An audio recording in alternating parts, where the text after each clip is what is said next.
Hey gang, Mocha Boy here from Red Force. Welcome back, and thanks for tuning back in.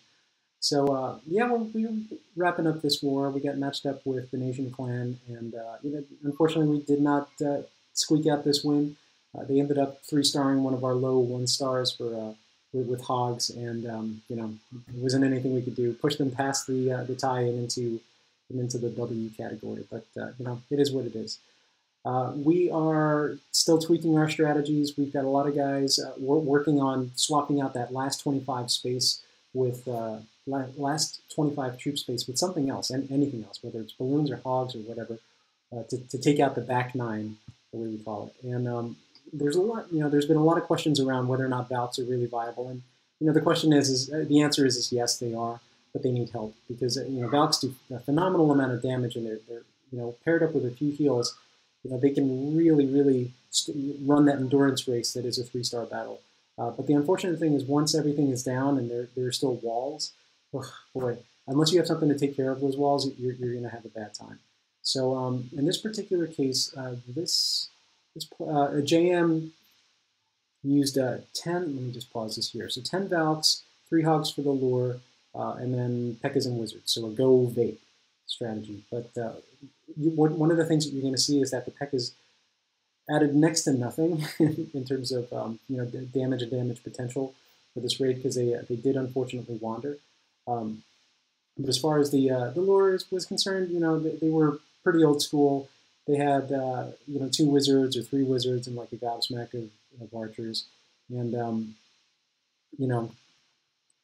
those are pretty easy to handle. Once you get them bunched up, you just get a couple wizards on them, and they're gone. Now, the interesting thing with clearing trash that people have to learn as a skill is to think, you might have heard of this as LRC, left, right, center, but think of it as the outside in. Give them a target that will lead them to where you want them to go into the core. So, don't start from here, start from the outside, and then, for instance, if you were to drop an Archer Queen here, they'd take out this building, and so long as this building was still open, she'd turn her attention here and then start moving to the core. That doesn't mean that these aren't still a problem because they could still end up distracting them, but try to work from the outside in so that you break this trash ring and everything goes in the direction that you want to go in. And you'll see that one of these buildings ends up pulling away the P.E.K.K.A.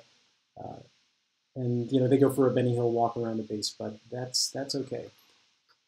So right there, lost the BK, lost the P.E.K.K.A.s. The golems make it in and start branching off to the right and to the left to start pulling aggro, start pulling damage from all of the other defenses. It jumps down. The Archer Queen just drops one shot on one of the Valks, and they all turn their attention to the Archer Queen. They ignore what's out there, and they just go to work. Now, this was the interesting thing here. Despite all of that DPS in the core, and despite all the skeletons, this is the thing that we found out, was that Valks are amazing at taking out those skeletons. Those things have been causing us real problems with our Go wipes, but we're finding that if you can get a Valkyrie in there with your P.E.K.K.A.s, even if it's just 3 or 4, that'll be enough to take out whatever's left of the clan castle along with those skeleton traps. So that's a big takeaway from this raid. Now, the other thing is, notice they've pretty much wiped out 60% of the base, and then you've just got this last half. The P.E.K.K.A.s haven't really added anything. They've gone for a walk around the side of the base. Had we brought or substituted those out for even just Hogs, that would have this would have been an easy 3-star. So, but like I said, it is what it is. We're still tweaking our strategies and getting people to think about the back 9. Just the back half of the base. Once you get through and core it out, what to do with that back half. So good job there. There was an improvement over the initial attack. So the next raid comes from Raisin Smuggler. The next 2 raids actually.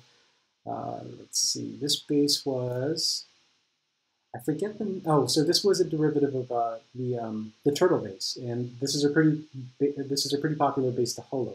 Now, what was really interesting here was this was the first attack, and we didn't know where any of the traps were, but obviously, Teslas typically tend to be up here. In this case, the Teslas actually popped down here. So they were expecting a holo attack, and they were expecting to be able to defeat that.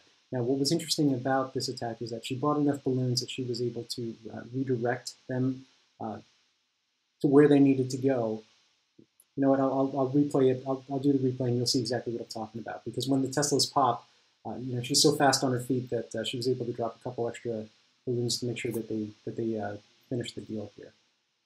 As far as the drops are concerned, yes, these defenses are in range of the air defense, but the thing is, remember, that the air defense can only attack one target at a time. And since this whiz tower is kind of way in the back, it's not really going to affect the massive balloons in terms of splash damage. So that goes the same for up here. So it's 1, 2, and 2, or 2, 2, and 2. She only brought about 16 hogs, so about 20-ish balloons. And see down on the bottom here, we've got these two Teslas that pop in immediately after she saw them. She dropped a couple extra because it's not enough to make it to the rest, to make it to the inside of the base. So again, with Holo, it's not imperative to take down all 4 sides. It's enough sometimes to simply just take out 3, and then you can clean up the rest of the base on the back half. And as far as pulling out the clan castle, again, you know, old school 2-3 wizards, 18 some odd archers. Before they even get over there, she's dropped her distractions so that the CC keys in on whatever that next troop was. There's another troop up here starting to break the trash ring, and this is so key. That one building, whether or not it was up or down, could have spelled defeat. You know, whether or not the witches go out before, if they take a walk outside the base versus going inside, and that's what the jump spell is for. So 3 heals and a jump. She didn't even bother bringing a rage. So the witches are down. They're generating skellies. She drops her Archer Queen to help out with trash cleanup, but before any of this is even done, because they're in good shape, she starts her raid. So you're going to see the BK come out very shortly, jumps down to start drawing all the troops in. That trash is cleared, this trash is cleared, BK goes down, and they're all starting to head into the core to take out that Archer Queen. She's a level 21 Archer Queen, so as far as hog raids are concerned, you absolutely must prioritize taking her down. Now, this is one of those cases where I mentioned where sometimes it makes sense to throw in the hogs on 1 string high or 1 string low. In this case, she chose to do it on top and bottom so that everything would converge in the core instead of just kind of redirecting around. And this entire troop just kind of moves as a wave through this base. She's got plenty of heals, so let's see. Yeah, the skellies are down. They're starting to shoot the hogs. See what else.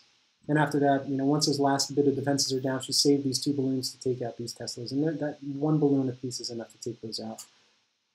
And the Hogs come in to clean up that last bit of defenses, and we are in cleanup mode for a 3-star. So great job there. She makes this look easy. And the last raid we are going to do is, let's see. 3-star on their number 8. So this is, I forget what this base is called. I think it's called the General, but you know, pretty standard base design, centralized AQ. You've got to get your kill team in to engage that AQ as quickly as possible. So once the CC's pulled out, you've got the Archer for the lure. You're anchoring the lure over the right-hand corner. Witches are down well before the CC gets there. The golems are down, starting their attack. You know, because these are bunched up, she's going to have no trouble taking those out. Those 3 or 2 wizards and a bunch of archer CCs are really easy to take out with witches and wizards. Jump spell's down early, but the AQ has already engaged the golem, which alerts the rest of the troops to start making their way in. Now, as luck would have it, the Archer Queen actually ended up taking a walk around the base in this case, which is fine because she's responsible for trash cleanup too. But put the jump spell in, these pockets, once those buildings are down, there's nowhere left for those troops to go except into the core. Now in this case, she chose to send her hog team in from the north. So if your kill team is coming in through here, the hogs come in and take out the other side of this base, and then pushes your kill team from the east and then down into the south.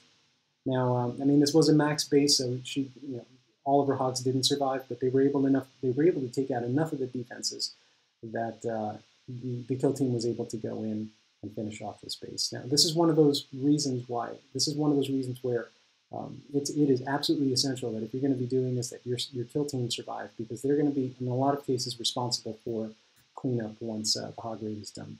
And level, what are these, level 9 walls, Lego walls, they take forever to break through. She's got a higher level Archer Queen, so that definitely helped out.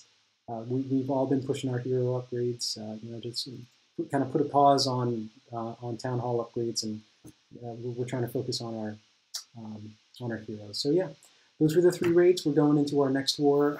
Actually, let's see here.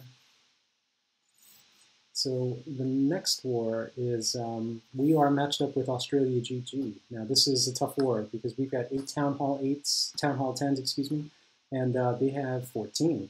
Actually, they have 15, 16. These 2 guys who decided to rush their bases and gemmed up some Infernos. So these are going to give us a little bit of trouble. Normally we would worry about these bases, but if you look at these bases, they are so badly rushed that we'll.